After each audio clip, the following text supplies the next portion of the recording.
The toolbox killers are arguably the most gruesome killers that have ever been documented. Lawrence Bittaker and Roy Norris tortured, raped and killed girls for fun. They enjoyed hearing them scream for help and having any sort of power over the girls. The toolbox killers had many victims followed by severe acts that makes them the most profound killers in the 1970s. The toolbox killers Lawrence Bittaker and Roy Norris killed 5 teenage girls in just 5 months, and recorded some of their horrific torture and murder sessions for their own amusement.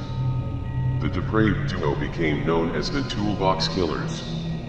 Using devices for torturing their victims more commonly found in the garage, Lawrence Bittaker and Roy Norris were a sadistically brutal pair of serial rapists and killers stalking teenage girls across the Los Angeles area for 5 dark months in 1979. From their van, they picked up hitchhikers, driving them to secluded spots where they could indulge in their most gruesome rape and torture fantasies. Their crimes, particularly the Halloween torture and murder of Shirley Ledford, would cause FBI profiler John E. Douglas to classify Bittaker as the most disturbing individual for whom he has ever created a criminal profile. Finally arrested after a sickening 5-month murder spree, the prosecutor in their trial would similarly describe the events of that Halloween night as one of the most shocking, brutal cases in the history of American crime. Lawrence Sigmund Bittaker was born on September 27, 1940, and adopted as an infant. By his early teens, he was sent to the California Youth Authority for car theft. Released at 19, he never saw his adoptive parents again. Over the next 15 years, Bittaker was in and out of prison for assault, burglary, and grand theft. He was diagnosed by a prison psychiatrist as being highly manipulative, and as having considerable concealed hostility. In 1974, Bittaker stabbed a supermarket employee, barely missing his heart, and was convicted of assault with a deadly weapon, then sentenced to California Men's Colony in San Luis Obispo. Roy Lewis Norris was born on February 5, 1948, and lived with his family occasionally, but was more often placed in the care of foster families. Norris allegedly suffered neglect by these families, and sexual abuse by at least one. Norris dropped out of high school, briefly joined the Navy, and was then honorably discharged with the diagnosis of severe schizoid personality by military psychologists. In May 1970, Norris was on bail for another offense when he violently attacked a female student with a rock on the campus of San Diego State University. Charged for the offense, Norris served almost 5 years at a Atascadero State Hospital, classified as a mentally disordered sex offender. Norris was released on probation in 1975, declared of no further danger to others. 3 months later, he raped a 27-year-old woman after dragging her into some bushes. In 1976, Norris was incarcerated in the same prison as Bittaker, bringing the future toolbox killers together. By 1978, Lawrence Bittaker and Roy Norris had become close prison acquaintances, sharing a perverse obsession with sexual violence against women. Norris told Bittaker his biggest thrill was overwhelming women with fear and terror, and Bittaker confided that if he ever raped a woman, he would kill her to avoid leaving behind a witness. Fantasizing about sexually assaulting and murdering teenage girls, both men pledged that they would reunite once released, and planned to murder one girl of each teenage year, 13 through 19. Bittaker was released in November 1978, and Norris followed on January 1979. Within a month, Norris had raped a woman. Then, as promised, Norris received a letter from Bittaker, and the pair met and began to put their twisted prison plan into action. Abducting teenage girls discreetly wouldn't be easy, they needed a suitable vehicle. Bittaker proposed a van, Norris put up the cash, and in February 1979 Bittaker purchased a silver 1977 GMC Vandura. The passenger side sliding door would allow them to pull up to potential victims without having to slide the door all the way. They nicknamed their van the Murder Mac. The pair picked up over 20 hitchhikers from February to June 1979, but didn't assault these girls. Rather, these were practice runs. Scouting for secure locations, in late April 1979, they found an isolated fire road in the San Gabriel Mountains. Bittaker snapped the lock on the entry gate with a crowbar and replaced it with his own. In final preparations, Lawrence Bittaker and Roy Norris created a toolbox for torture. They bought plastic tape, pliers, rope, knives, an ice pick, as well as a Polaroid camera and tape recorder. Then the toolbox killers were ready to indulge in their sadism. Bittaker also wanted to build a small town in which to imprison kidnapped teenage girls, where they would remain naked, chained, tortured, and forced into sex acts. Between late June and September 1979, the pair abducted, raped, and killed 4 teenage girls ranging in age from 13 to 17. They drove their victims to the mountain fire road where they inflicted pain from their toolbox assortment, the girls' screams forever lost in the mountain canyons. Once they had privacy, the victims would be tied up, sometimes gagged, raped by both and tortured with hand tools. They were typically killed with one of 2 methods. The first method was strangulation with a straightened wire coat hanger, which was tightened around their necks with a pair of vice grip pliers. The second method was stabbing ice picks through their ears and into their brains, and being finished off by strangulation. The victims' bodies were then dumped in the wilderness, with the exception of Shirley Lynette Ledford, whose body was dumped on the lawn of a private residence. Bittaker and Norris killed their first victim, 16-year-old Lucinda Lynn Schaefer, on June 24, 1979. Schaefer was last seen leaving a Presbyterian church meeting in Redondo Beach. In his written accounts of the events of this day, Bittaker stated he and Norris first finished constructing the bed the pair had installed in the rear of the van, beneath which they placed tools, clothes, and a cooler filled with beer and soft drinks. At approximately 11 a.m., the pair drove to the beach area, drinking beer, smoking grass, and flirting with girls. We had no set routine. At approximately 7:46 p.m., Norris spotted Schaefer walking down a side street and remarked to Bittaker, "There's a cute little blonde." After unsuccessfully attempting to entice Schaefer into their van with alternative offers of marijuana and a lift home, Bittaker and Norris drove further ahead and parked alongside a driveway. Norris then exited the vehicle, opened the passenger side sliding door, and leaned into the van, with his head and shoulders obscured from view behind the door. When Schaefer passed the van, Norris exchanged a few words with her before dragging her into the van and closing the door. Using a ruse they would repeat in most of their subsequent murders, Bittaker turned the radio to full volume as Norris bound the victim's arms and legs, and gagged her with duct tape as Bittaker drove Schaefer to the fire road in the San Gabriel Mountains, where, in April, the pair had previously switched the locks.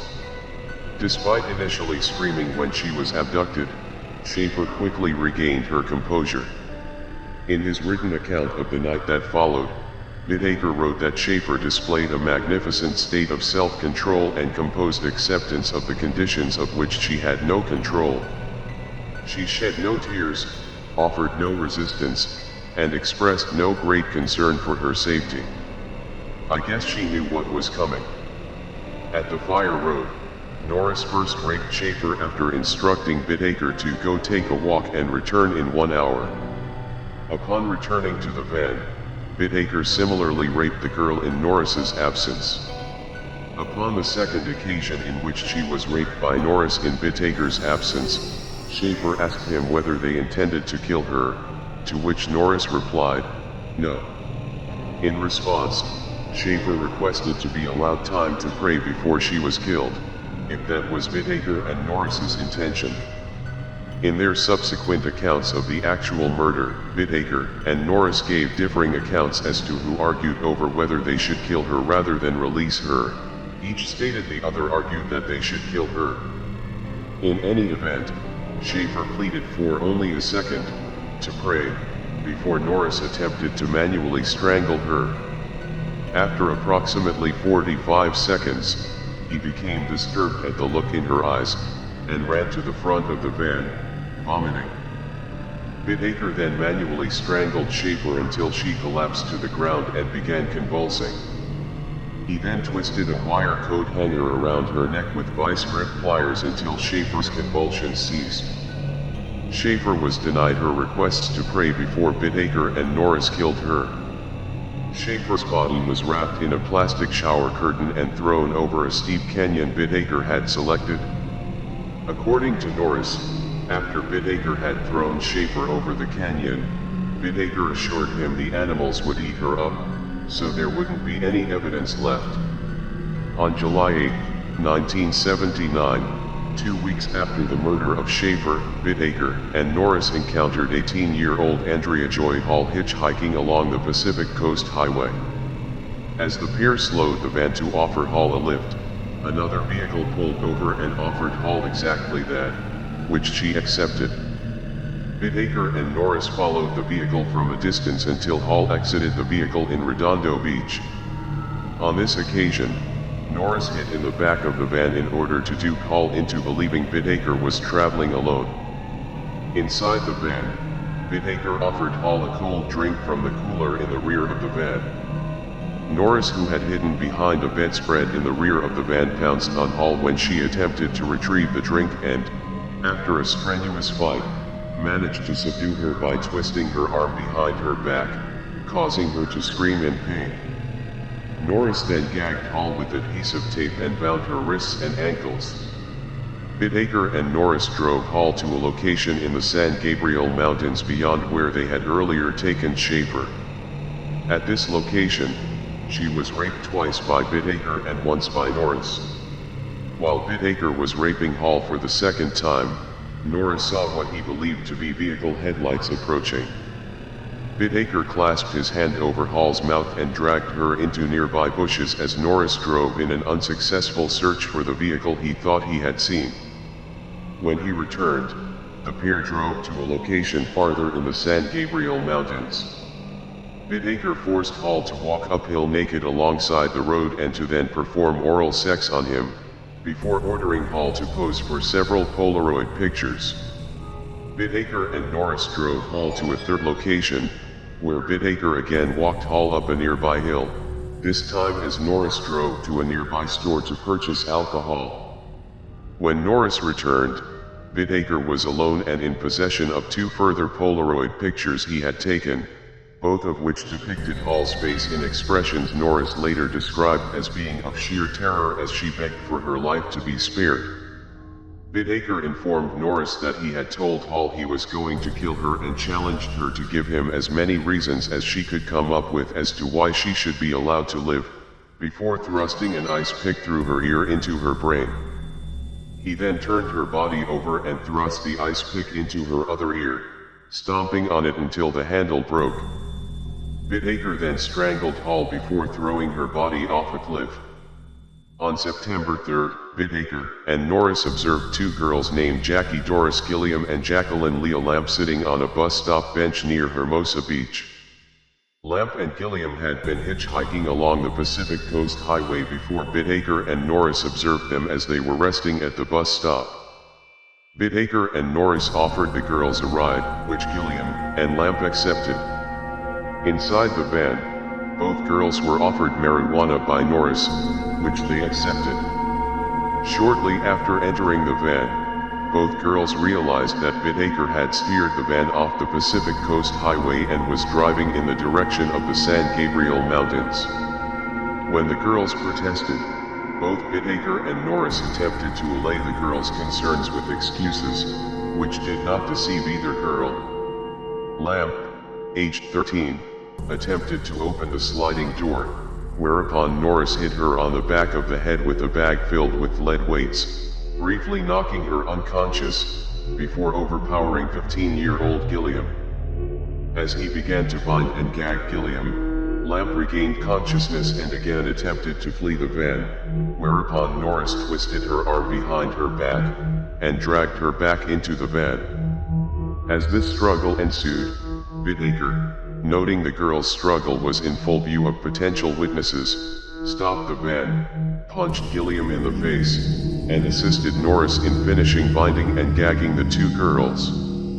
Gilliam and Lamp were driven to the San Gabriel Mountains, where they were held captive for almost 2 days, being bound and gagged between repeated instances of sexual and physical abuse.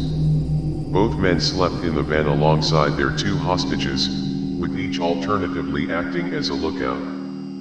On one occasion, Bittaker walked Lamp onto a nearby hill and forced her to pose for pornographic pictures before returning her to the van.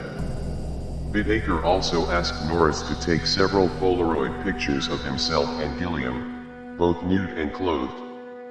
In the first of 3 instances in which Bittaker raped Gilliam, he also created a tape recording of himself raping her, forcing the girl to pretend she was his cousin and informing Gilliam to feel free to express her pain. Bittaker is also known to have tortured Gilliam by stabbing her breasts with an ice pick and using vice grip pliers to tear off part of one nipple. After almost 2 days of captivity, Lamp and Gilliam were murdered. At Bittaker's subsequent trial, Norris claimed he had suggested that Gilliam be killed quickly as, unlike Lamp, she had been largely cooperative throughout the period of her captivity, whereupon Bittaker replied, "No. They only die once anyway." Gilliam was struck in each ear with an ice pick, and then strangled to death. After Bittaker had murdered Gilliam, he then forced Lamp out of the van. Upon exiting the sliding door, Bittaker shouted to her, "You wanted to stay a virgin, now you can die a virgin," before Norris struck her upon the head with a sledgehammer. Bittaker then strangled Lamp until he believed she had died. When Lamp opened her eyes, Norris again bludgeoned her repeatedly as Bittaker strangled her to death. The bodies of Gilliam and Lamp were thrown over an embankment into the chaparral.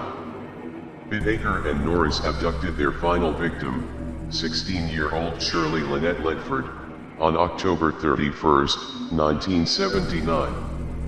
Ledford was abducted as she stood outside a gas station, hitchhiking home from a Halloween party in the Sunland Tujunga suburb of Los Angeles.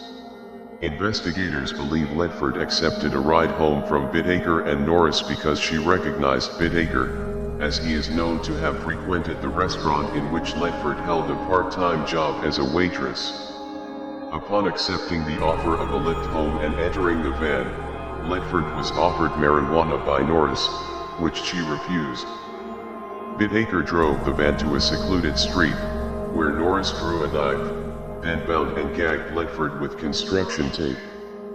Bittaker then traded places with Norris, who drove in an aimless manner for in excess of an hour as Bittaker remained with Ledford in the back of the van. After removing the construction tape from the girl's mouth and legs, Bittaker tormented Ledford, initially slapping and mocking her, then beating her with his fists as he repeatedly shouted for her to say something. Then, as Ledford began screaming, shouting for her to scream louder. As Ledford continued screaming, Bittaker began asking her as he struck her, "What's the matter? Don't you like to scream?" As Ledford began to cry, she pleaded with Bittaker, repeatedly saying, "No, don't touch me." In response, Bittaker again ordered her to scream as loud as she wished, then began alternately striking her with the hammer, beating her breasts with his fists and torturing her with pliers both between and throughout instances when he raped and sodomized her.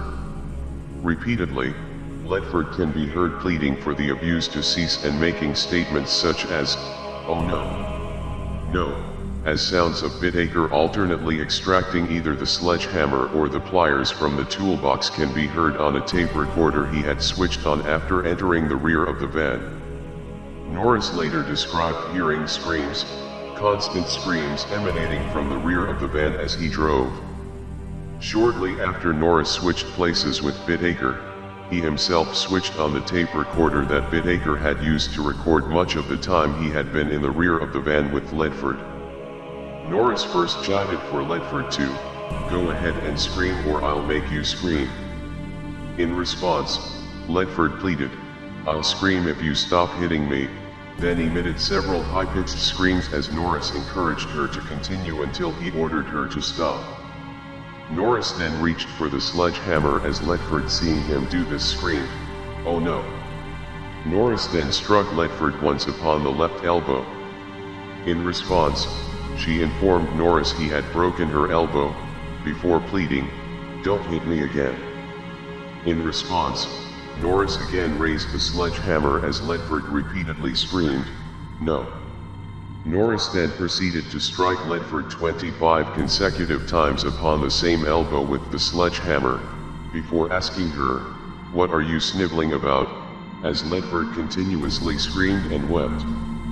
We've all heard women scream in horror films. Still, we know that no one is really screaming. Why? Simply because an actress can't produce some sounds that convince us that something vile and heinous is happening. If you ever heard that tape, there is just no possible way that you'd not begin crying and trembling. I doubt you could listen to more than a full 60 seconds of it. Roy Norris, describing his recollections of the audio tape the pair had created of Shirley Ledford's rape and torture. April 1997. After approximately 2 hours of captivity, Norris killed Ledford by strangling her with a wire coat hanger, which he tightened with pliers.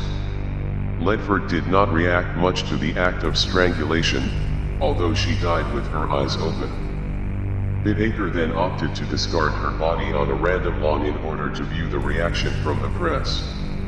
The pair drove to a randomly selected house in Sunland where Norris discarded Ledford's body in a bed of ivy upon the front lawn. Ledford's body was found by a jogger the following morning. An autopsy revealed that, in addition to having been sexually violated, she had died of strangulation after receiving extensive blunt force trauma to the face, head, breasts, and left elbow, with her olecranon sustaining multiple fractures. Her genitalia and rectum had been torn, caused in part by Bittaker having inserted pliers inside her body. In addition, her left hand bore a puncture wound and a finger on her right hand had been slashed. Bittaker would later claim the tape recording the pair had created of Ledford's clear abuse and torture offered nothing other than the evidence of a threesome, adding that, toward the very end, Ledford was screaming for him and Norris to kill her. In November 1979, Norris became reacquainted with a friend named Joseph Jackson, an individual with whom he had previously been incarcerated at the California Men's Colony. Norris confided in Jackson regarding his and Bittaker's exploits over the previous 5 months, including graphic details of the murder of Shirley Ledford, the only victim whose body had been found at this time. Norris also divulged to Jackson that, in addition to the 5 murders he and Bittaker had committed, there had been 3 additional incidents in which he and Bittaker had abducted or attempted to abduct young women who had either escaped their attackers or, in one instance, had actually been raped, but released. Upon hearing Norris's confessions, Jackson consulted his attorney, who advised him to inform authorities. Jackson agreed, and he and his attorney informed the Los Angeles Police Department, who in turn relayed the 2 men to the Hermosa Beach Police. A Hermosa Beach detective named Paul Bynum was assigned to investigate Jackson's claims as to Norris's confessions of the murders, attempted abductions, and rapes that he had confided to Jackson had occurred between June and October. Bynum initially noted that Jackson's statements as to Norris's confessions did match reports on file of several teenage girls who had been reported missing over the previous 5 months. In addition, the incident Norris had confided to Jackson where he claimed he and Bittaker had sprayed mace in the face of a woman, who had then been dragged into Bittaker's GMC van and raped by both men, matched the report filed in relation to an incident that occurred on September 30th. In this filed report, a young woman named Robin Robeck had had mace sprayed in her face before being dragged into a van and raped by two Caucasian men in their mid-30s, before being released. Although Robeck had reported the abduction and rape to police, they had been unable to identify her assailants. Bynum dispatched an investigator to visit Robeck at her residence in Oregon, to show her a series of mugshots. Without hesitation, Robeck positively identified two photos presented to her as those of the men who had kidnapped and raped her on September 30th. The two individuals she identified were Bittaker and Norris. Upon linking Bittaker and Norris to the rape of Robin Robeck, the Hermosa Beach police placed Norris under surveillance. Within days, they had observed his dealing in marijuana. On November 20th, 1979, Norris was arrested by the Hermosa Beach police for parole violation. The same day, at the Burbank motel where he resided, Bittaker was arrested for the rape of Robin Robeck. Although Robeck had identified mugshots of Bittaker and Norris, she was unable to positively identify her assailants in a police lineup. Nonetheless, police had observed Norris dealing in marijuana, whereas Bittaker had been in possession of drugs at the time of his arrest. Both were held on charges of parole violation. A search of Bittaker's apartment revealed several Polaroid photographs which were determined as depicting Hall and Gilliam, both of whom had been reported as missing earlier the same year. Inside Bittaker's van, investigators discovered a sledgehammer, a plastic bag filled with lead weights, a book detailing how to locate police radio frequencies, a jar of Vaseline, two necklaces, later confirmed as belonging to two of the victims, and a tape recording of a young woman in obvious distress, screaming and repeatedly pleading for mercy while being tortured and sexually abused. The mother of Ledford, named by Jackson as being one of the girls whom Norris had confessed he and Bittaker had killed, identified the voice on the tape as being that of her only daughter. The voices of the two men mocking and threatening Ledford in the process of her torture and abuse were identified as being Roy Norris and Lawrence Bittaker. Also found in Bittaker's motel were 7 bottles of various acidic materials. Investigators would later discover Bittaker planned to use these acidic materials upon their next victim.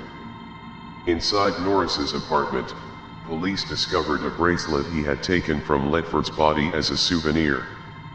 Also found at the homes of both Bittaker and Norris were Polaroid pictures of almost 500 teenage girls and young women, most of which had apparently been taken at Redondo Beach and Hermosa Beach, with others taken by Bittaker at a Burbank high school. Most of these pictures had been taken without the girls' knowledge or consent. On November 30th, 1979, Norris attended a preliminary hearing in relation to the September 30th rape. By this stage, Norris was beginning to display visible signs of stress. 265 At the hearing, Norris waived his Miranda rights before Detective Bynum and Deputy District Attorney Stephen K. began questioning him, initially in relation to the rape of Robin Robeck, then in relation to the statements given to police by Joseph Jackson and the evidence recovered from his and Bittaker's residences. Initially, Norris flatly denied any involvement in any murders, rapes, or disappearances. However, when confronted with the evidence investigators had compiled, Norris began to confess, although he did attempt to portray Bittaker as being more culpable in the murders than himself. In what Bynum and Kay later described as a casual, unconcerned manner, Norris divulged that he and Bittaker had been in the habit of driving around areas such as the Pacific Coast Highway and randomly approaching girls whom they found attractive with offers of a ride, posing with the pair for photographs, or marijuana. Most of those whom they approached rejected whatever given ruse Bittaker and Norris used to entice them into the van. Although 4 girls had accepted lifts from the pair and had been murdered, with the fifth victim their first being grabbed by force. Inside the van, the girls would typically be overpowered, bound hand and foot, gagged, and driven to locations deep within the San Gabriel Mountains, where they would be sexually assaulted by both men, then usually killed by strangulation with a wire coat hanger, although two of the victims had had ice picks driven into their ears before being strangled. Norris admitted to bludgeoning their youngest victim, Lamb, about the head with a sledgehammer as Bittaker strangled her, and admitted to repeatedly striking Shirley Ledford upon the elbow with a sledgehammer before strangling her to death. The bottles of acid found at Bittaker's motel, Norris stated, were intended for use upon the next victim they abducted, and the acts of torture and humiliation had been committed against their victims for fun. According to Norris, the level of brutality Bittaker had exhibited toward their victims had increased on each successive instance they had lured a girl into the van. Their final victim, Ledford, had actually pleaded to be killed in order that her agony could cease.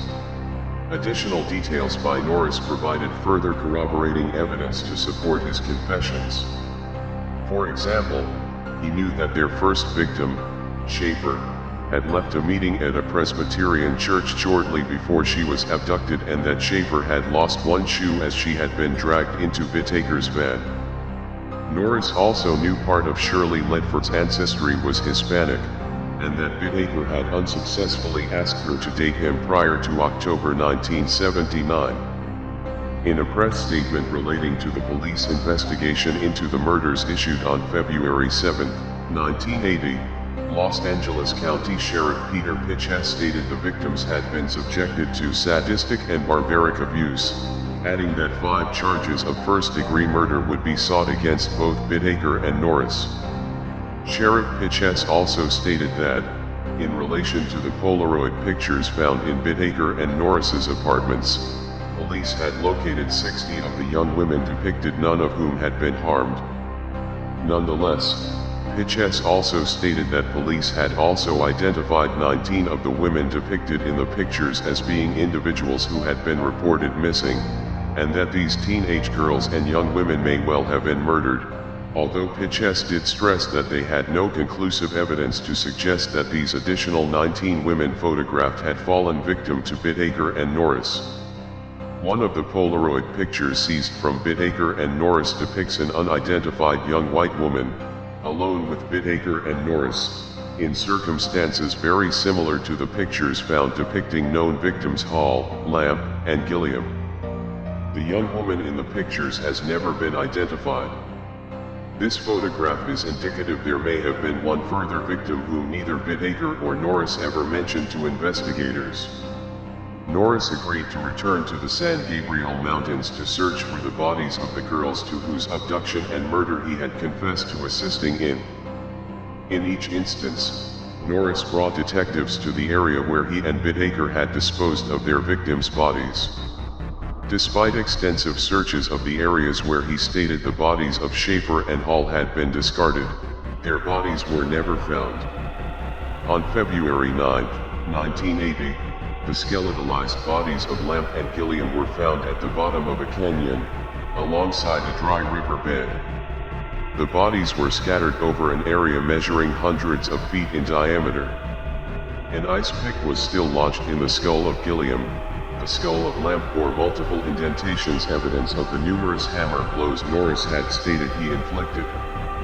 In February 1980, Norris and Bittaker were formally charged with the murders of the 5 girls. At the arraignment, Bittaker was denied bail, whereas Norris's bail was set at $10,000. Within 1 month of his being charged with murder, Norris had accepted a plea bargain in which he would testify against Bittaker in return for the prosecution agreeing not to seek the death penalty against him. On March 18, 1980, Norris pleaded guilty to 4 counts of first-degree murder, 1 count of second-degree murder, in relation to victim Hall, 2 counts of rape, and 1 count of robbery. Formal sentencing was postponed until May 7. In return for Norris's agreeing to plead guilty and to testify against Bittaker, prosecutors had agreed to seek neither the death penalty nor life without parole at the upcoming sentencing hearing. Prior to his May 7th sentencing, Norris was reviewed by a probation officer who testified at his sentencing that Norris had again accused Bittaker of the actual torture of their victims, and that for Norris himself, the feeling of power and the dominance he had over the victims was the main overriding factor, as opposed to having sexual intercourse with them. The probation officer added that Norris never exhibited any remorse or compassion about his brutal acts toward the victims. The defendant appears compulsive in his need to inflict pain and torture upon women. In conclusion, the probation officer testified that Norris can realistically be regarded as an extreme sociopath, whose depraved pattern of behavior is beyond rehabilitation. On May 7, 1980, Norris was sentenced to 45 years to life imprisonment, with eligibility for parole from 2010. On April 24, 1980, Bittaker was arraigned on 29 charges of kidnapping, rape, sodomy, and murder in addition to various charges of criminal conspiracy and possession of a firearm. He was also charged with 2 counts of conspiracy to commit murder dating from December 1979, in which he had unsuccessfully attempted to persuade 2 inmates due to be released to murder Robin Robeck in order to prevent her from testifying against him at his upcoming trial. The charges for the rape of Robin Robeck would later be dropped because of a lack of physical evidence, as well as Robeck's failing to identify her attackers in a lineup. When asked by Judge William Hollingsworth as to how he pleaded, Bittaker remained silent, refusing to answer any questions. In response, the judge entered a plea of not guilty on his behalf. Bittaker's trial began on January 19, 1981. He was tried in Torrance before Judge Thomas Fredericks. The star witness to appear for the prosecution at the trial of Bittaker was Norris, who began his testimony on January 22. Norris testified as to how he became acquainted with Bittaker in jail, and how the pair had formulated a plan to kidnap, rape and kill teenage girls. Responding to questions from the prosecutor, Norris stated that in June 1979, he had unsuccessfully attempted to abduct and rape a woman, who escaped unharmed.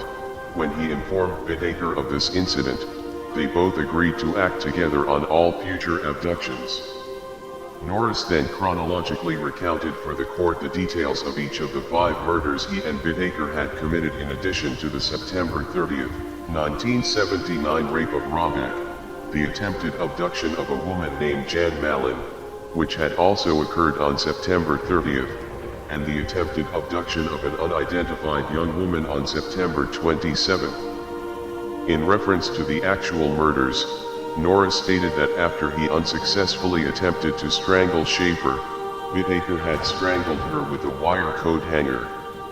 The pair had then thrown her body into a location at or near the San Dimas Canyon. In reference to the murder of Hall, Norris stated he had been told by Bittaker to drive to a nearby store to purchase alcohol when Hall was murdered, after which he returned to find Bittaker smiling and holding Polaroid pictures he had taken of Hall after informing her he intended to kill her. With reference to victims Lamp and Gilliam, Norris stated that the 2 girls were held captive for over a day before being murdered, adding that Bittaker had killed Gilliam before he himself bludgeoned Lamp about the head as Bittaker strangled her. When discussing the abuse and torture of Ledford, Norris stated he had, upon the insistence of Bittaker, committed the actual murder of Ledford, adding Bittaker had informed him that I should kill her, because I hadn't killed anyone yet. I knew this was coming, so I agreed. Norris then confessed to having killed Ledford by strangling her with a coat hanger, which he had tightened with pliers in much the same manner Bittaker had with previous victims Schaefer and Lamb. Norris then stated the pair had driven to Sunland, where he discarded Shirley Ledford's body upon the front lawn as Bittaker waited in his van. Several witnesses testified as to Bittaker having shown them pictures of the victims he had retained as keepsakes and which had been found in his motel. One witness, a 17-year-old neighbor of Bittaker's named Christina Drawl, testified that Bittaker had shown her a Polaroid picture he had taken of Gilliam before stating, "The girls I get won't talk anymore." Drawl also stated Bittaker had once played a cassette tape to her in which she heard two girls screaming and Bittaker laughing. Another witness to testify was Lloyd Douglas, who had shared a jail cell with Bittaker following his November 1979 arrest. Douglas testified that Bittaker had discussed in detail the torture he had inflicted on victims Gilliam and Ledford, stating Bittaker had informed him he had stabbed one of Gilliam's breasts with an ice pick, which he then twisted as the tool remained inserted in the wound. He had also pinched Gilliam on the legs and breasts with the vice grip, before tearing off part of one nipple. Douglas also stated Bittaker had informed him he had pulled on the genitals and breasts of Shirley Ledford with the same instrument, and that he had attempted to beat her breasts back into her chest. The defense contended that Norris was the actual perpetrator of the murders and that Bittaker had only become aware of Norris's activities shortly before his arrest, when Norris had informed him he had murdered several girls with whom they had both encountered and engaged in sexual activities.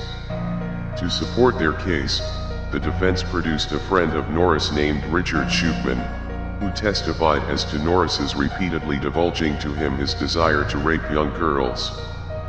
Shupman also testified that Norris had informed him that the look of shock and fear on the face of a young girl was a prime sexual stimulus for him. In support of Bittaker's case, the defense also harked to the Polaroid images taken of the facial expressions of Hall, and of Bittaker's statements as to Norris's revelations to Bittaker regarding his prime sexual stimulations while both were incarcerated at the California Men's Colony in 1977. Shirley Lynette Ledford. The audio recording of her abuse at Bittaker's hands was the most damning evidence presented at his trial. The most damning evidence presented at Bittaker's trial was a 17-minute section of the audio tape the pair had created of Ledford's abuse and torment. The audio tape, which had been found inside Bittaker's van and which Norris had earlier testified Bittaker had repeatedly played as he drove in the weeks prior to his arrest, adding that Bittaker considered the contents to be real funny, was presented in evidence on January 29, with Stephen K. forewarning the jury, "For those of you who do not know what hell is like, you will find out." Judge Fredericks had earlier denied motions by the defense to omit the tape recording from admission as evidence. More than 100 people were present in the courtroom as the tape was played, and many members of both the jury and the audience wept openly upon hearing the contents, with several members of the audience either burying their heads in their hands, dabbing tears from their eyes, or rushing out of the courtroom before the tape had finished. Bittaker was undisturbed at hearing the contents of the tape, and smiled throughout the duration of the recording. In one of two instances throughout the trial when prosecutor Stephen K. was reduced to tears, he walked out of the courtroom during recess following the hearing of the recording of Ledford's rape, abuse, and torture. Weeping openly, K. stated to the reporters gathered outside the courtroom, "Everybody who has heard that tape has had it affect their lives. I just picture those girls, how alone they were when they died." When questioned by reporters whether the audio tape should have been introduced into evidence, given the obvious psychological and emotional trauma caused to many in the courtroom through the contents being broadcast, K. simply stated, "You're darn right, the audio tape should have been. The jury needs to know what these guys did." On February 5, 1981, Bittaker testified on his own behalf. Bittaker denied any knowledge in the abduction and murder of Schaefer, and claimed he had paid Hall to pose for the Polaroid photographs depicting her found at his Burbank motel after Hall had agreed to his offer of $200 for sex. He then claimed Norris had walked Hall into the San Gabriel Mountains, before returning alone and informing Bittaker he had told Hall to find her own way home. Bittaker had a similar explanation as to the double murder of Lamp and Gilliam. He claimed Gilliam accepted an offer of money for sex and posing for pictures, and that he had last seen the girls alone with Norris in his GMC van. With regards to the murder of Ledford, he claimed she had agreed to theatrically scream for the tape recorder, and that she was not tortured in his presence, but had been left alone with Norris in his van. Bittaker's trial lasted for over 3 weeks. On February 9, 1981, the prosecution and defense counsels began their closing arguments. In the closing argument delivered by the prosecution, Kay apologized to the jury that he was only asking for the death penalty, adding that he wished the law permitted him to request that the same suffering be inflicted upon Bittaker that he had inflicted upon his victims. Kay then described Bittaker as an excuse for a man as he held aloft pictures of each of the 5 murdered girls before the jury.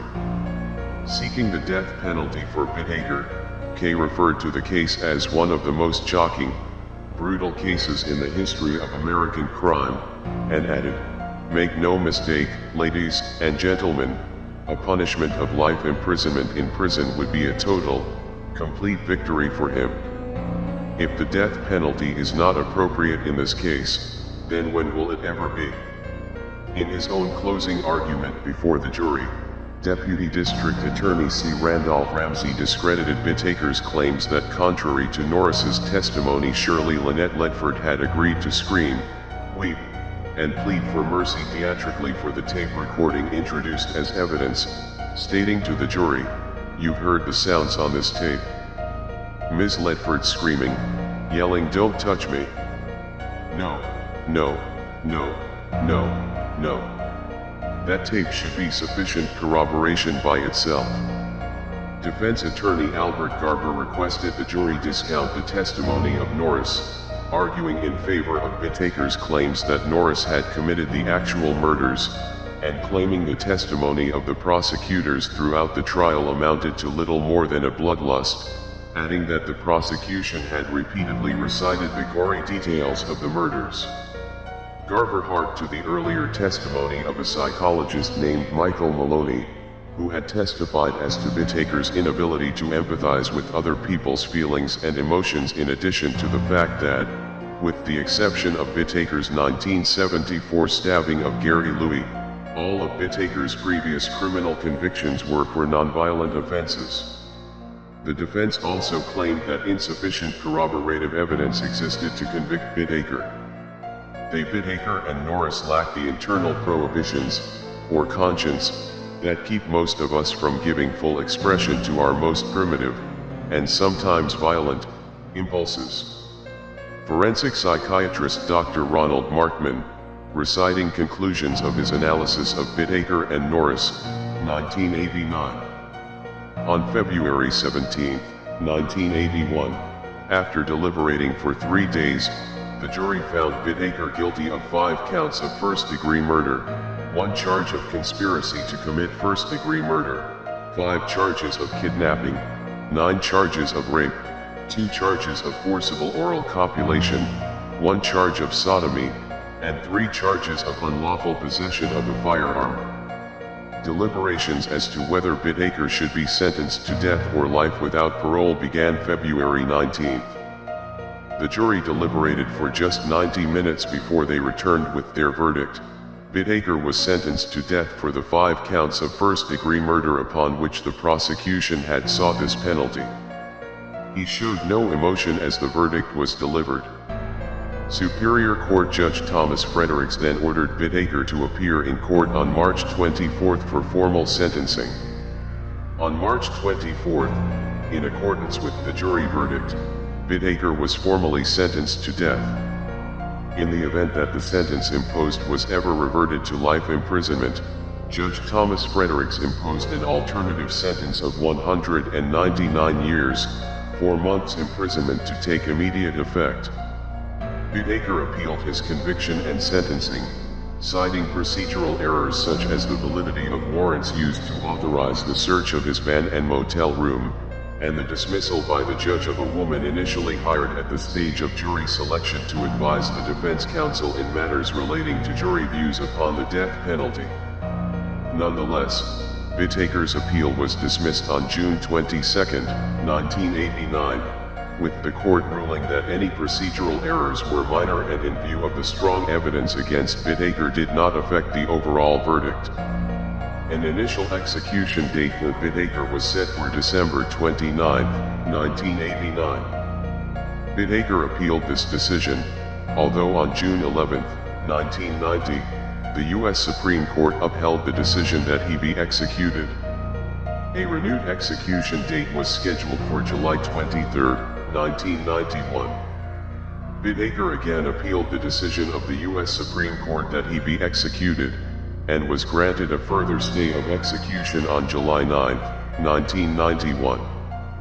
Bittaker granted several death row interviews following his 1981 conviction. He never expressed any remorse for his crimes, repeatedly stating the only remorse he felt had been for the fact he and Norris were arrested, thus ruining his own life. He corresponded with numerous individuals, responding to letters he received with the nickname Pliers Bittaker in reference to one of the implements he and Norris had used to torture and murder their victims. While incarcerated, Bittaker filed more than 40 frivolous lawsuits over issues as trivial as his being served a broken cookie and crushed sandwiches by the prison cafeteria, which he cited as examples of his being subjected to cruel and unusual punishment. Bittaker was declared a vexatious litigant in 1993. As a result of this declaration, he was not allowed to file lawsuits without the express permission of an attorney or a judge. Despite the fact Bittaker considered his life to have been a wasted one and claiming to wish he could go back and not do it, having hurt so many people, he also marveled that he and Norris had little in common before their acquaintance at the California men's colony in San Luis Obispo in 1977, before adding that they had one hell of a lot in common now. When asked in 2016 if he would consider writing to the victims' families, Bittaker claimed he was too ashamed to even try and beg for forgiveness. The sincerity of his expressions of remorse have been disputed by numerous professionals, who referenced Bittaker's consistent reveling in his notoriety and who noted the fact he would tailor his outlook on his actions to one of regret to those whose attention he wished to maintain. Bittaker died while incarcerated on death row at San Quentin State Prison on December 13, 2019, at the age of 79. His death was reported as being due to natural causes. Norris was incarcerated at the Richard J. Donovan Correctional Facility. He died of natural causes at the California Medical Facility on February 24, 2020, at the age of 72, having been transferred to this facility 1 week prior to his death. In the years following Norris's conviction, he had repeatedly claimed the sole reason he participated in the murders was out of fear of Bittaker. Norris also claimed to have twice contemplated confessing to his and Bittaker's responsibility in the murders to the police. He also claimed to have deterred 3 potential victims from entering Bittaker's van. Although Norris readily admitted that he enjoyed the acts of rape with the victims, he claimed only Bittaker enjoyed the acts of torture and murder, stating, "I didn't enjoy killing, that was Lawrence Bittaker. It was his favorite part, watching the women struggle to live, knowing he'd soon be taking life away." Both investigators and psychologists have stated Norris derived equally extreme gratification from the domination, abuse, and torture inflicted upon the victims as Bittaker. These respective parties have also harked toward Norris's extensive history of physical and sexual violence against women prior to his meeting Bittaker, and his repeated instances of denial of culpability for his actions. Norris initially became eligible for parole in 2009. Norris declined to attend the parole hearing, thereby automatically deferring his parole eligibility for another 10 years. He was denied parole again in 2019, and died while still incarcerated early the following year. "I'm upset that he beat the system. He died a natural death, something that his victims didn't have a chance for. They had their whole lives ahead of them. They never got to get married, have children, or grandchildren." Stephen K. reflecting on news of Bittaker's death by unnatural causes. December 16, 2019. Stephen K., the prosecutor at Bittaker's trial, still considers the murders committed by Bittaker and Norris as being the worst criminal case he has ever prosecuted or encountered, and remained insistent in his belief that, prior to Bittaker's death by unnatural causes, he had been more deserving of being executed than any other inmate incarcerated on California's death row. In interviews, he has stated that for over 2 years following the trial of Lawrence Bittaker, his sleep was disturbed by recurring nightmares in which he would be rushing to Bittaker's van to prevent harm coming to the girls, but would always get there too late. Paul Bynum, the chief investigator of the murders committed by Bittaker and Norris, committed suicide in December 1987. He was 39 years old. In a 10-page suicide note, Bynum specifically referred to the murders committed by Bittaker and Norris as haunting him, and of his fear they may be released from prison. The audio cassette Bittaker and Norris created of themselves raping and torturing Ledford remains in the possession of the FBI Academy. This recording is used to train and desensitize FBI agents to the raw reality of torture and murder.